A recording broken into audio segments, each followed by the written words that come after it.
potencjał wyobraźni. Naszym gościem, ekspertem jest dr Zuhal Yılmaz Doğan i mam nadzieję, że mamy już połączenie.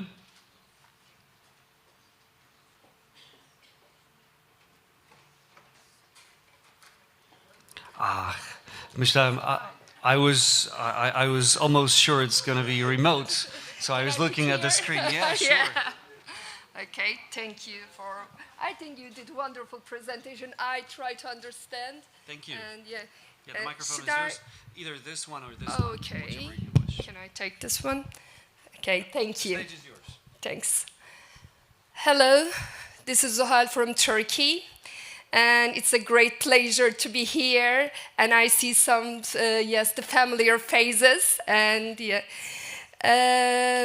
I've been here, I think, 3 years ago in the same conference. And I would like to thank Darius for his kind invitation and for his great hospitality.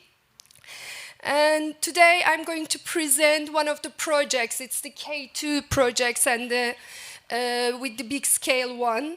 But before presenting the project, I would like to start with the game, the online game. The Poll Everywhere. Have you ever used this game? It's the online tool that you can also implement in your classrooms. It's very easy. I would like to start with the QR code. And I have the 4 questions. The main questions about the overshoot day. And have you ever heard the overshoot day? If yes, will you please hold your hand?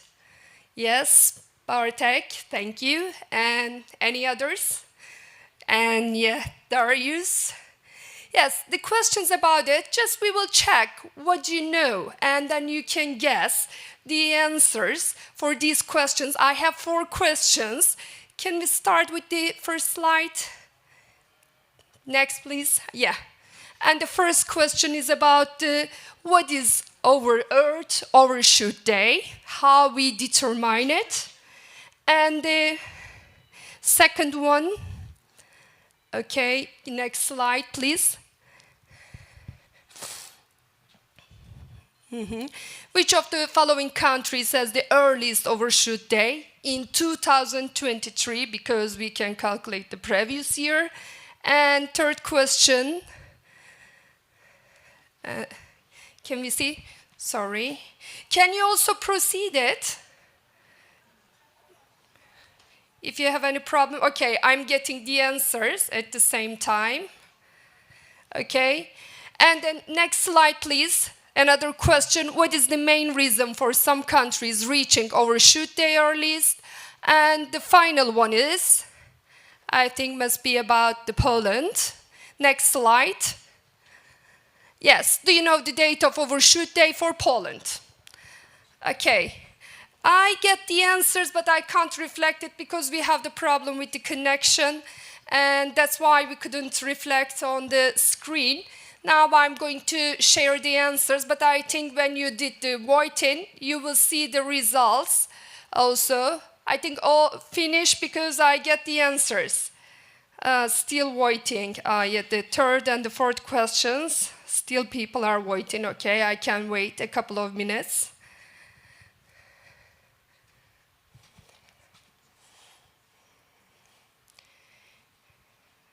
That's great.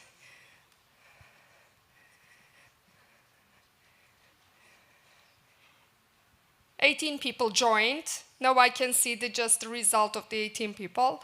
And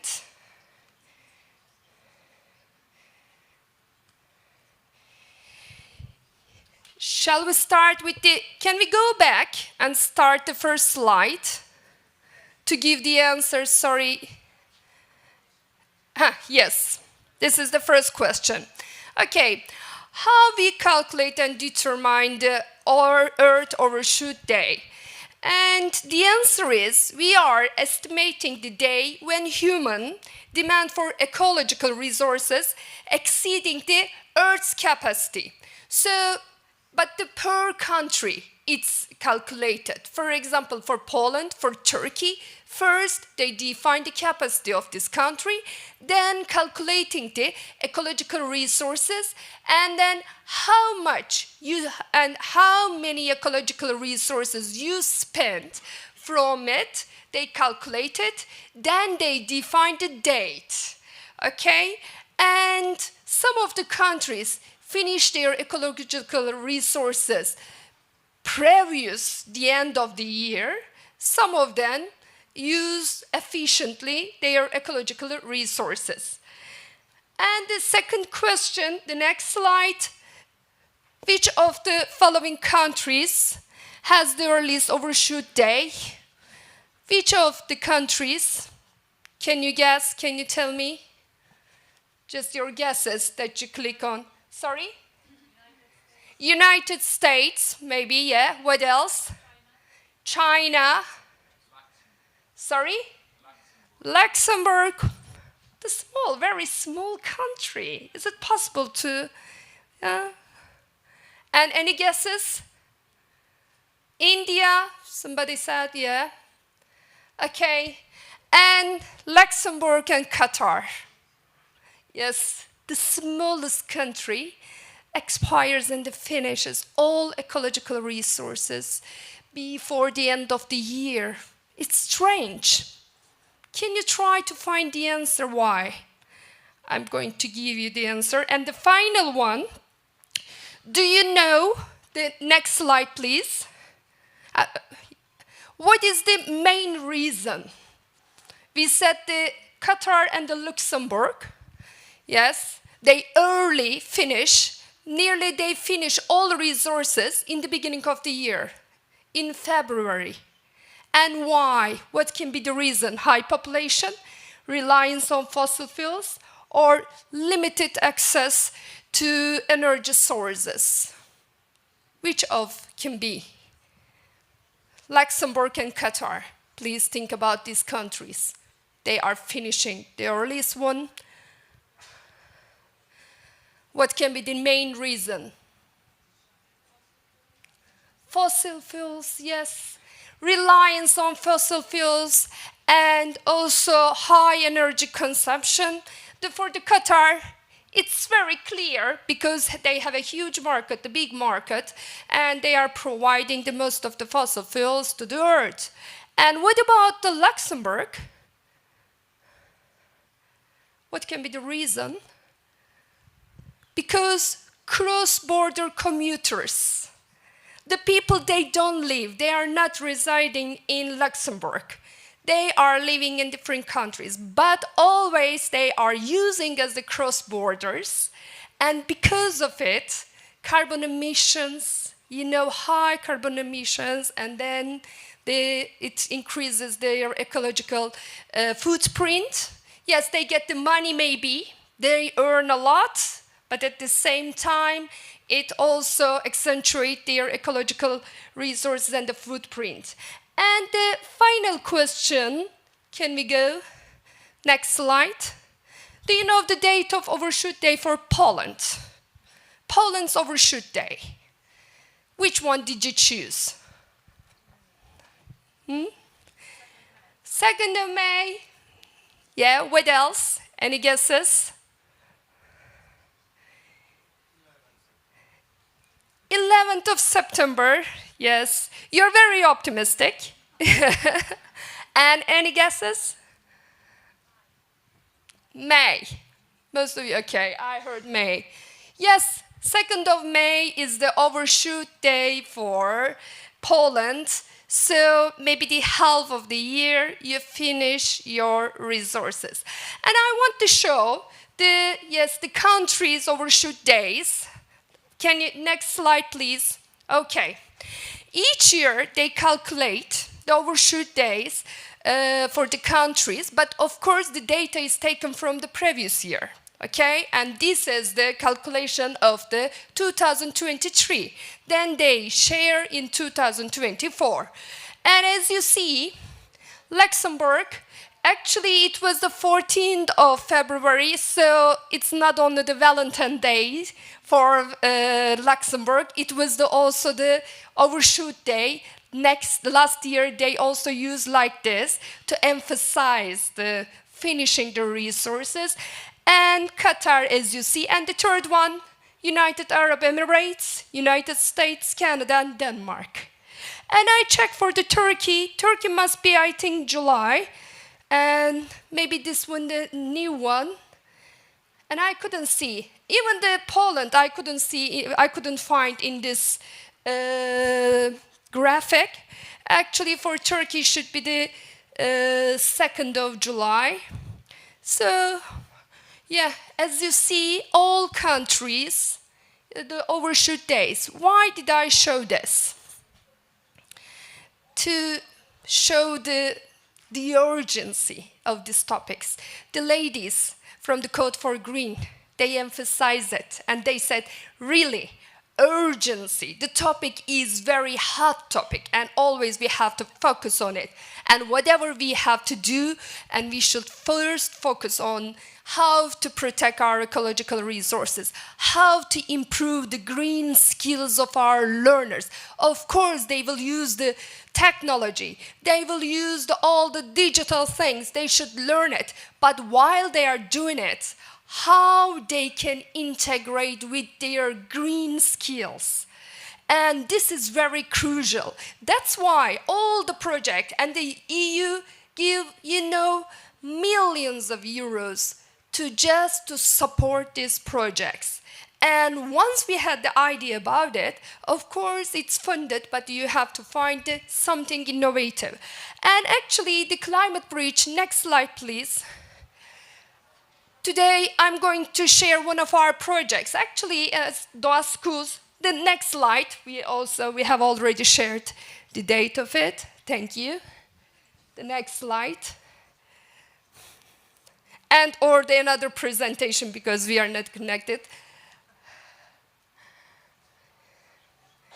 Yeah, and Climate Bridge is the K2 project. It's 220. It's the school education project. And what is the main purpose of this project? To improve the actually ecological literacy of our students and promote their green skills. And yeah, next slide. I took it from the website of the conference. Thank you for wonderful design. Yeah, actually, this is the Polish one. And Darius told me it has been already translated. Just read the presentation. Okay, I will do like this. Okay, and now the project mainly is as I said, is the K2 project, and we focus on we are creating the educational program since it's the school education project.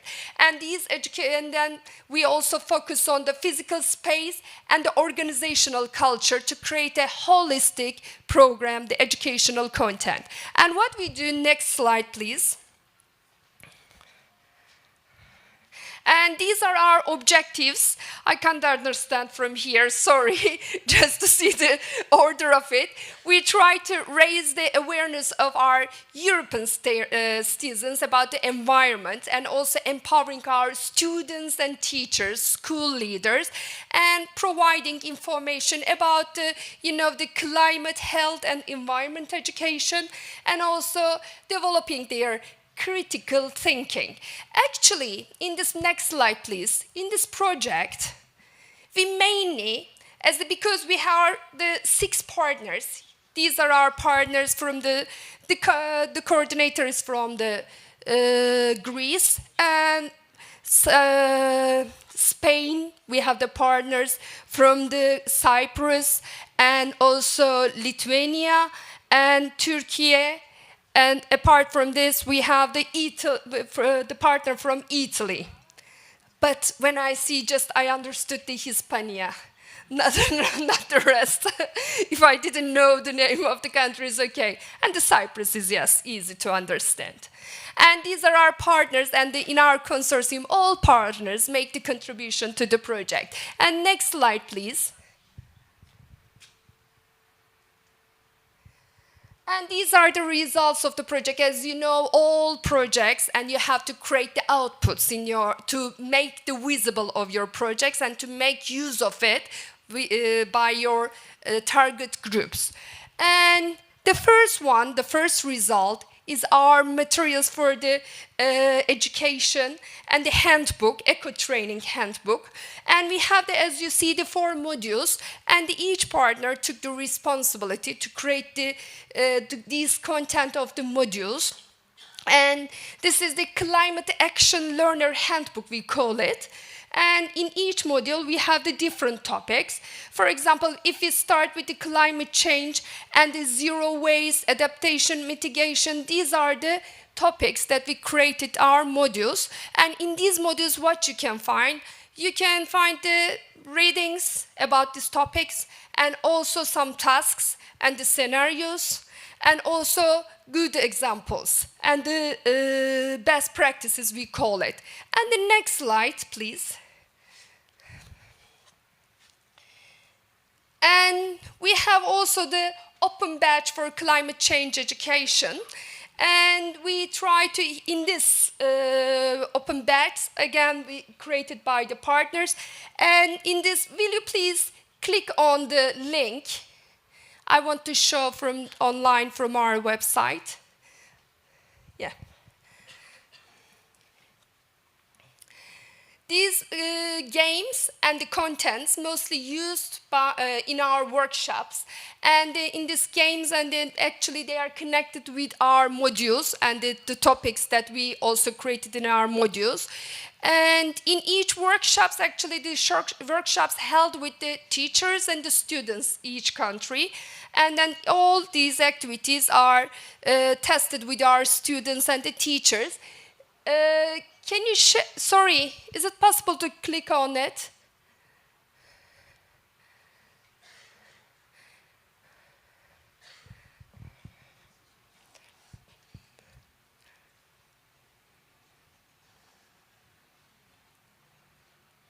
I think if it's not possible, okay.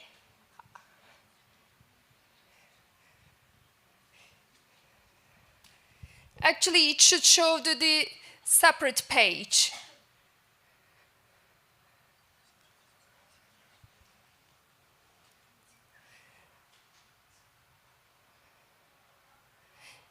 If it's not possible technically, we can go on the next slide. Sorry. Yeah. And this is the another results and the toolbox. As you see, actually everything is, all our outputs are created in our platform. And then in these platforms, we created the materials for the students and the teachers. Some of them created for both target groups and also online, and also they were tested face to face. And this is also, this platform, it's a kind of toolbox. Again, we have the themes about the zero waste and biological change and pollution. All these topics, we created the materials, and all of them are connected with them. And the games, educational materials, toolbox, and the guidelines for the teachers. And will you please change the slide? Next one. Okay. And apart from this, we found the people. They're like the role models, and they are the activists who actually spend efforts and who are working on these topics and trying to save the nature. We found them, and we had the podcast. We had some structured questions, and the students did the interviews with these people.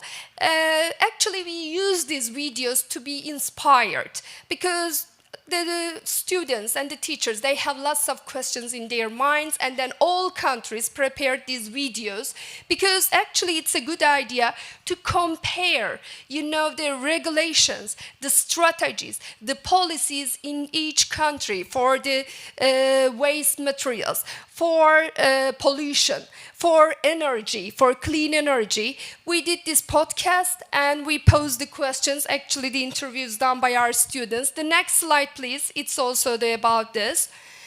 And all these podcasts prepared in English, or we put the subtitles to be understood by all people, because in all materials actually translated in partners' language. And yes, for example, she is the founder of the energy company. It's the biggest one in Turkey. And at the same time, she is directing the sustainable energy department. And the students also had the interview with her. And the another slide, next slide, please. And also, yes, we had the workshops. These are the pictures from the workshops. Actually, I didn't mention about our school since I started with the game. The name of our school is the Doğa Schools. It's a chain of school. And it's the private school. In Turkey, there are lots of private schools because of the high population of the young people. And our schools, the public schools, are not enough. At the same time, the government supports to send the children to private ones to get the less and the minimum sizes in the classrooms. And they also give kind of the, the money, the funds for the parents if they prefer to send their children to the private one. And those schools it was founded 2000 in a big forest area, 10 hectares forest. And the name of Doğa means nature. And then we have the ecology lessons from the beginning of the establishment of our schools. And all our schools have the ecology rooms, gardens for planting, and also they have the small zoo, but in 10-hectare forest you can find the ostrich, any kind of animal. And the students also have the summer camps. And also we do for the international students, they like doing it. And they stay in a tent and they make their bread, yogurt, the cheese, everything in this area. And also in these ecology rooms, we have lots of workshops with our students. And it starts from the preschool education. They start to get the ecology lesson at the age of 3 till 18. They have these lessons. And these are the pictures from our workshops with the students and the teachers. In these workshops, they learned how to make the bioplastics and also using the epoxy for their accessories and at the same time for their materials, because epoxy is very strong material that you can use even for the cover of your car. And also our students last year created their electric efficiency cars for the competition. And the cover of it, they did with the epoxy and also with the polymers. And yes, why we do all these workshops? Actually, my department is the project department. We are applying the projects for the local and international one. And at the end of the year, once they get the trainings, they have to apply for the projects. What kind of project? Technology projects. Some of them we call the TÜBİTAK are the research projects. And then first they prepare their projects. Next slide, please. First, we teach them. And also the ladies from the Code for Green, they mention, first they have to learn how to make the project. They may have wonderful ideas, but without knowing how to proceed to create their project, it's nothing. First, they have to start with the problem question, maybe, with their hypothesis. And they have to learn how to create their hypothesis. And then, next slide, please. And then they have to know, make research. They have to read a lot. And yes, they have lots of resources. And totally, you mentioned here the artificial intelligence. They can use the ChatGPTs and the search, the ideas about it. But some of them are the fake. Some of them are misleading. That's why they have to know how to find the right data, okay? The content. That's why always we have to feed our students. First, they should learn how to search the information, how to make their research. And yes, these are our workshops.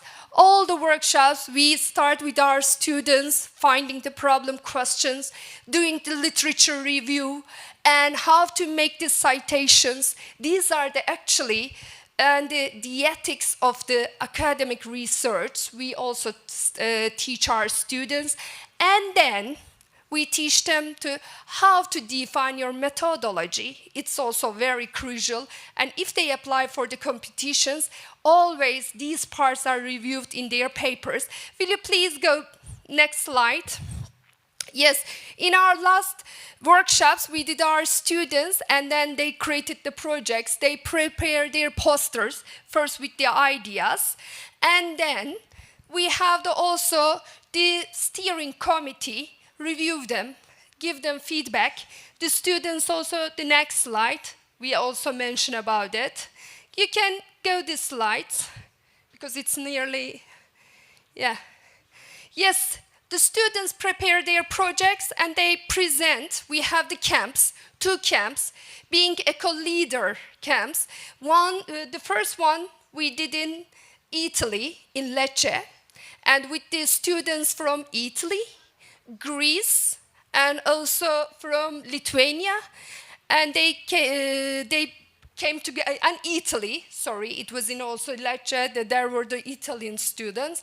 They came together, and first they visited the organizations from the Lecce University, Sustainable Development Departments. They did the activities, and then they visited the botanics, and also they worked together to prepare their hives, and also they did workshops, and then this is the cultural part of it. At the end of it, they created their projects.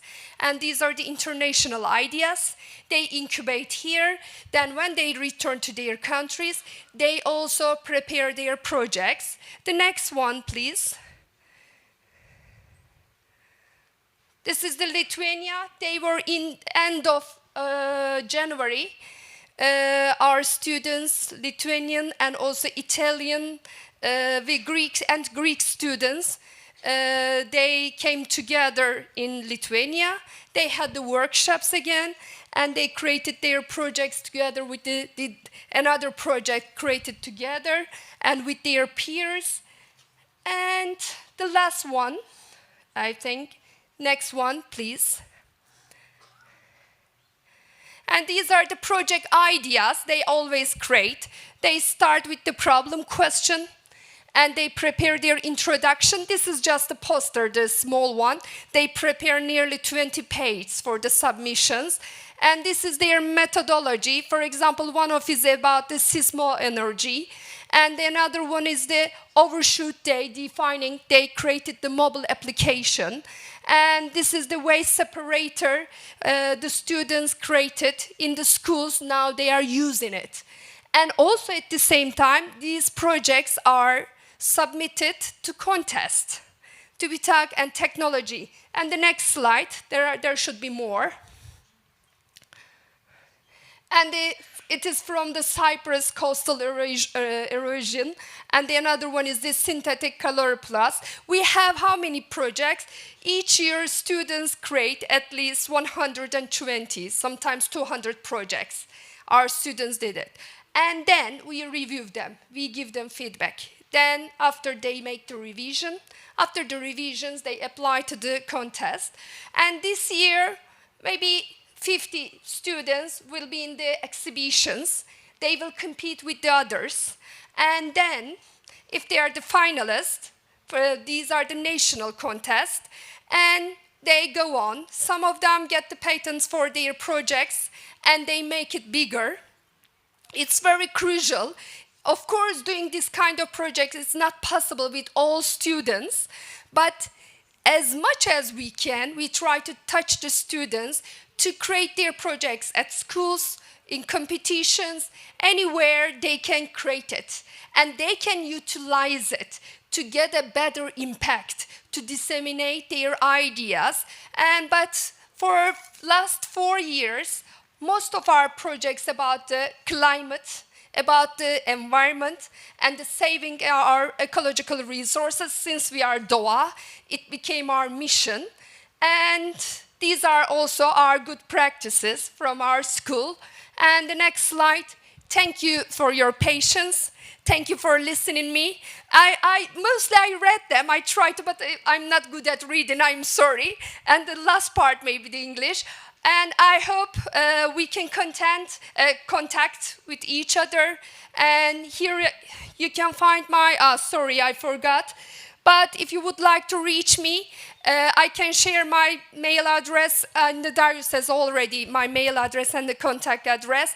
We are open for all kind of collaboration with the schools. We can host you, we can show our schools, we can do the workshops with your students and teachers. And we have lots of campuses, as I said, and also we have the hotels that's to accommodate you. And we have the events. In May, also, we will make the conference, and with the eager and the volunteer ones, we can also host in our country if you would like to join, and if you would like to present your good ideas, best practices in our conference. And it was a great pleasure to be with you. Thank you. Thank you again. I'm not... Okay. Thanks. Thank you very much. I think you don't have to convince us to come to Turkey. I mean, any one of us would like to go there right now. When is your flight back to Turkey? Is it? Actually, Sunday. I'm going to return. Mm-hmm. We're coming with you. Oh, okay, always. I have the luggage. I can put in it. Great. Will I fit? I hope I'll fit. You can fit. Okay. It's big enough. I'm coming. I'm coming. Definitely. Thank you. Thank you very much.